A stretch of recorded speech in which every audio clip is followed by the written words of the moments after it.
Guys, ito pala yung bunga ng mga pinya natin. Ayan. Halos 2 linggo kami di nakauwi.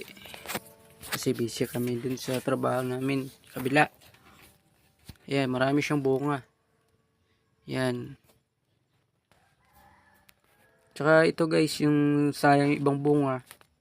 Ayan, hinog na. Kinain nga lang ng daga. Ayan. Ayan pa. Ayan, malalaki pa naman. Sayang.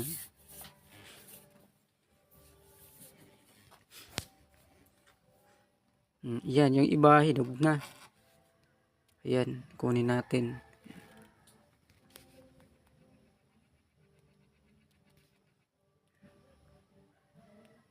Yan pa.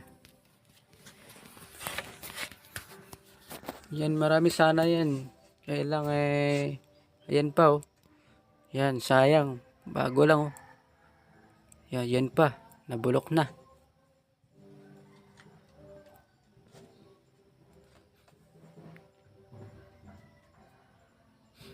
Yan, tsaka ito, sayang, lalaki. Yan.